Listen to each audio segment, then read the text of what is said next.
Selena fucking Gomez. Hey! Hey girl, Hi, I'm so happy to have you on the show. I'm so happy to be on the show because you're killing it, girl. Thank you so much. Gotten to talk to so many cool people and get so many like tips and just advice. And I think the common thread here is that everyone's process, like during pain and fear and anxiety, is like really unique and really different. Right. Um, and so everyone's ideas and how they kind of cope are so unique. So I'm excited to hear yours. Yeah, I got a lot out of the people that you were talking to because it's just nice to hear what other people are doing. And a little bit of what you said, it's connecting to people. When I saw what you were doing, I've always been a fan of yours. I think you're one of the greatest singers ever. Um, And so I was so happy that I even got this opportunity to talk to you about um, some of the most incredible people, but also just what's going on. So yeah, what do you want to know? Agreed. Okay, so what I kind of wanted to start was I'm just really happy that we did this through DM, and it was very sweet because you just sent a butterfly emoji, and that's enough. Like connecting with people and letting them know that you're there.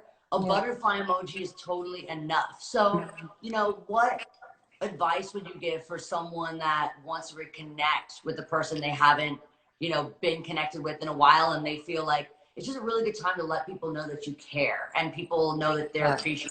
And so, would you go for the little things? Do you think writing down what you want to say in case they call you so you're ready? Like, Yeah. Well, I've been writing a lot. I think that that's been helping me process what's been going on.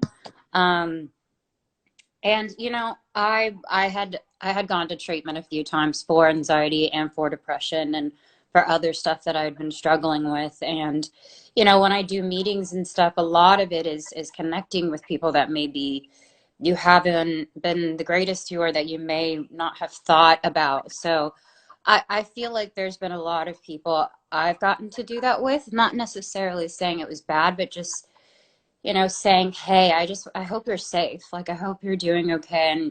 And that, that on my side, I'm only sending you love. And I just want them to know that I see them. Yes. And so I think that that's kind of something I've been doing, but I've missed my family. It's still really hard. I definitely just tried to use the tools I've used when I've been in therapy, which is amazing. Thank you so And much.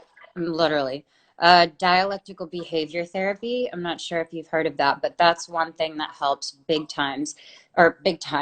And it's basically a book on how you process your emotions and why the actions go into, you know, what your thoughts turn into action. It's kind of like what you were talking about with ants and Yeah. how they completely just, and I visualize things so much, so it Me freaks too. me out.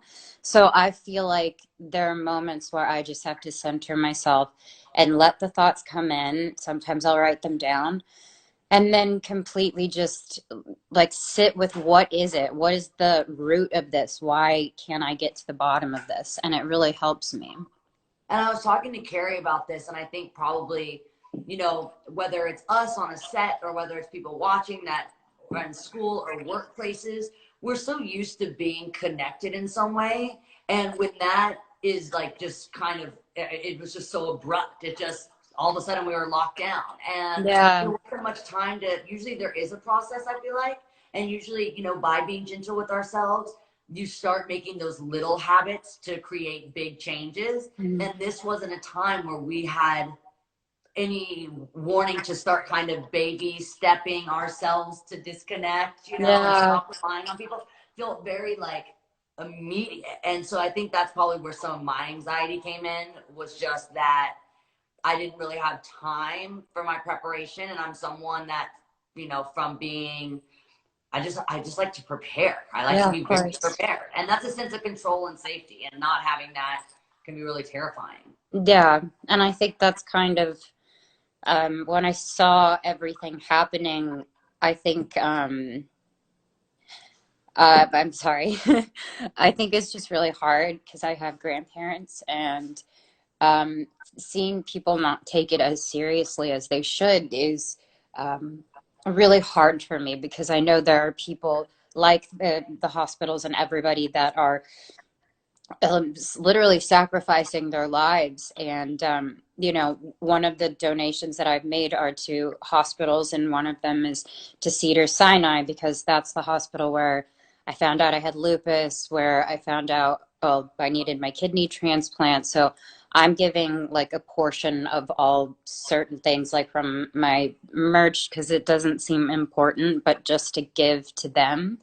And my biggest thing is like learning how to be okay being inside, and maybe taking walks and stuff, um, and watching things like this, you know, Yeah. watching things that encourage me, and that hearing other people feeling the same way. So I think yeah, it's really scary because I think in the beginning of this, we were all kind of under the impression that this was something that was attacking the older people, yeah, and so that really scared me for like even my mom. Like, so my mom visits my grandma every day. She's at senior living, and senior living someone comes and delivers her medicine, her food, yeah, and, you know, there's just a lot of people, and so I didn't want to freak out my grandma, so I called her and I tried to explain. She doesn't watch anything but forensic files and like really weird stuff, so yeah, she watches the same episode. She always tells you before it happens what's going to happen because she's seen every episode 100 times. She's like a total insomniac. She stays up and she like literally remembers. She like talks along with what's happening on TV. It's nuts. But I called her. I'm like, obviously you're not going to watch the news because it's not on one of the repeats. And I didn't want to freak her out, but I wanted her to make sure she was protecting herself. And so that really scared me, just because I had to at one point now kind of like parent my grandparent, which felt really strange. yeah, But then my mom also has such a hard time stopping because she's had 5 kids, and she's so used to going. The fact that we were kind of dangerous and could jeopardize her health made it where we couldn't see my mom because she sees her mom. And so that really gave my mom anxiety because I haven't seen her in probably 3 weeks, and that never happens. So mhm, it's just interesting now because we're starting to see that this isn't something that's just attacking immune compromise yeah, or older people, but the kids that are in really great health are finding yeah, themselves in the ICU. yeah, Um, and so we're just learning new things every single day, and I think mhm, that's why we have to be so gentle, is because we need to keep ourselves in a soft headspace where this information can come in and we can absorb, but it doesn't make us just shut down, you know, because I think there is a lot of good that can come from this experience, yeah. like this. And I think that that's something that's helped me too, is like I, you know, I read scripture and poetry and everything, and there's this one line that says like, I choose to see the goodness in the land of the Lord, for me speaking personally. And it's because we weren't really prepared for this specifically. But I Yeah. do know that there are moments where this is where we test each other. Like, how are we going to treat each other? Because even me just walking my dog down the street, you know, and people walk by, and then you switch sides, they're saying hi, and they're being friendly, and they're being kind. And that's something Elton said that I hope happens as well, is that, you know, this can be a time to be gentle with ourselves, like you said, taking breaks from all the noise, even taking breaks from social media for a second, and just, you know, being outside, or being with my babies outside, and like just just breathing in air. I think that that's something that's really important. I I didn't want to leave you. No, that was like too good. I had to see you. Mm. Talking about mental health and self care. I mean, you just kind of gave us some of those tips, but you know, what's something that you can use to filter helpful thoughts versus hurtful thoughts? Because I know this is a time where the ants just totally want to attack our brain, and Yeah. I think when things like this are happening, we love to be future telling. We love to be psychics where we know what's going to happen, and we really Mhm. don't know anything, and it can just give us anxiety. What do you use to keep yourself helpful? Communicating with like women I respect. You know, like I have a few older women that I look up to that aren't in the industry. They I call them, And I think talking through what it is you're feeling is extremely helpful. Yeah. And I think there's wisdom in all of this with women and with other people, and all of my friends as well will get on calls, or we'll just talk to each other. But sometimes I have to feel it, Miley. Sometimes I got to cry it out, and I've got to release it and just take a deep breath and then remind myself, go back to my tools, which is, okay, where is this coming from? I Yeah. understand I'm a big empath, so I feel so much of what the world Yeah. is feeling. So maybe I need to take a step back from that, or whatever it is, but also just being there for other people actually helps me too. I Um, agree. It gives so me so much light in this time just to be able to connect with people, like you said, people I respect and people that I love and want to hear their advice, but just to know people are there and just to know that people yeah, are feeling the same way that I feel makes me feel less alone. Um, yeah. so what's your advice for someone who's afraid to talk about mental health? Like, where would you tell people to reach out? I know you work with crisis text line 741 and I know someone will respond. So is that something that you would say to reach out to, or like, how do you talk about mental health? So recently I went to one of the best mental hospitals in the world, but definitely in America, McLean's Hospital. And I discussed that after years of going through a lot of different things, I realized that I was bipolar. And so when I go to know more information, it actually helps me. It doesn't scare me once I know it. And I think Yeah. people get scared of that, right? They're like, oh, and I've seen it, and I've seen some of it even in my own family where I'm like, what's going on? Where it's just, I'm from Texas. It's not known to like talk about your mental health, or you got to seem cool. And then I see anger built up in children, teenagers, or whatever, young adults, because they are wanting that so badly. And so Yeah. I just feel like when I finally said what I was going to say, I wanted to know everything about it, and it took the fear away. It was like when I was younger, I was scared of thunderstorms, and my mom bought me all these different books on thunderstorms. So she's like, the more that you educate yourself on this, the more that you're not going to be afraid. And Right. it completely worked. And that's kind of something that helps me big time.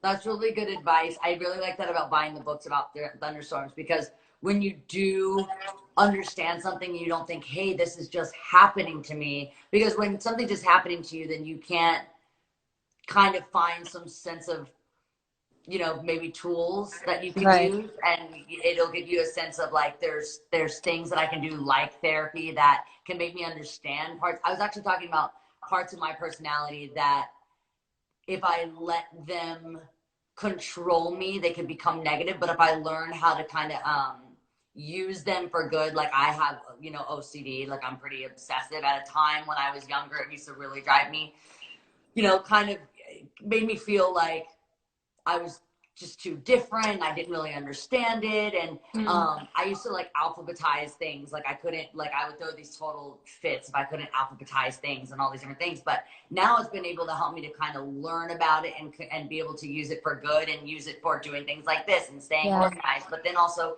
just be able to understand it more. And so it's just really important to understand something that you're relating with or just doing research, and it's a really good tool. Yeah. um so what I wanted to ask you were, besides obviously like your therapist, what are some reliable sources that are like really close to you in your life? Like crisis text hotline, or what are some organizations that you support that you would encourage people to look into? So I recently, with along with, we were selling some stuff, is that we were donating to the Recording Academy. I had Justin Tranter, who is one of my writers that I work with all the time, and I love him so much. He sent a mass text to people saying this is definitely going to affect our music community, and music makes, I mean, as you know, Yeah. music makes you feel, makes you happy, and makes you explore different things. And so, the Music Cares is like a part of that as well. So I've donated to both of them, because that's also a side of my people. So I'm doing like You know, I'm trying to do hospitals, and then I'm going to be working with music cares, and then I'm not going to stop because I feel, you know, and I talk to my team daily. I'm like, where's the holes here? Where's the things that I can be placed to help in any way possible? So, yeah, there's a couple of other things, but I love music cares. We actually were yes, talking about music cares and the struggles that independent artists will have with concerts being canceled and venues. And I love what Live Nation is doing with Crew yes, Nation, taking care of all the crews. So people are really stepping up in our community, which makes me really, really happy and proud to be a part of it. yes. Before we go, I wanted to talk about this tool that I have that's called Feel Great Anywhere, Anytime, and it's from my therapist, Dr. Amen. And it's about anchoring yourself.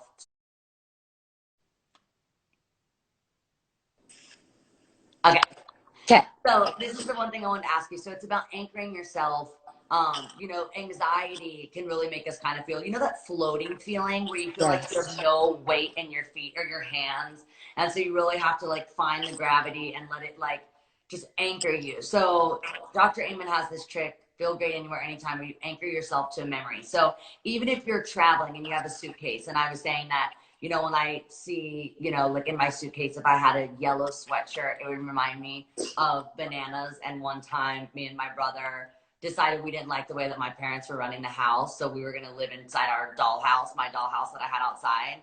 But we only took bananas. And by like the second hour, we were so over the bananas that we were like sneaking over to our grandma's house and getting like all her little sweet treats and Chex Mix and all these things. So it reminds me of the yellow, reminds me of bananas, which reminds me of my brother. And then it reminds me of my childhood and how fortunate I was to have a playmate, because some people don't have brothers and sisters that you can play with. And so I was just so lucky to have that. So that anchors me. What's like a memory in your life or something around you that reminds you, or what's a memory in your life that you like to think about in times where you feel that floaty feeling? It's a really beautiful memory. Yeah. Wow. Probably when my sister was born. Because I was an only child growing up. So I didn't have my sister's 6. So big age difference. But when she came into my life, I remember having the chest to chest moment. Yeah. And so when I think of that moment, you know, and it's working, it's working Yeah. right now, where I just, that nothing else mattered in that time, and this beautiful life just came in, and I just was overwhelmed. And I think what makes me think of that is like baby smell, you Yeah. know, like Yeah. something that's really, really sweet. And it brings me back to life. You know, Yeah. it's a life, and it's a part of me in a weird way. So I So feel like, your little sister is 6. yeah. Okay, so my little sister just turned 20. It'll change. It will change. Right now, I go between being like the coolest person in the world in her life to like she doesn't know me. Yeah, right. So that'll happen. She won't know you at a period of her life. Someone's gonna say like, "Oh, your sister Selena's cool," and she goes, "Who's that? I don't know her." Exactly. Oh no, you're Oh yeah, so she'll right. not know you for a couple of years. That's what happens every now and then. Or like, you know, I'll run into now know what kind of goes out. So if I like run into her out and you wave and she's like, "I don't know her." She doesn't quite I don't know me yet, but like it's on the way, it's creeping in, but it'll then come back around. I The think closer, so. yeah, it comes back around. Me and my little sister, Noah's 20 and I'm 27, and so I give it a couple of years and I think I'll be really cool again. Yeah, I'm still in the cool zone. That's awesome. I'm so happy to have you on the show and happy to reconnect with you, and send me butterflies anytime. I'll Yes, when all same. this is moved on and we can connect, we'll just hug. Would love that. All Thank right. you, and thank you for what you're doing. Thanks, Selena. Good to see All you. right. Bye. Bye.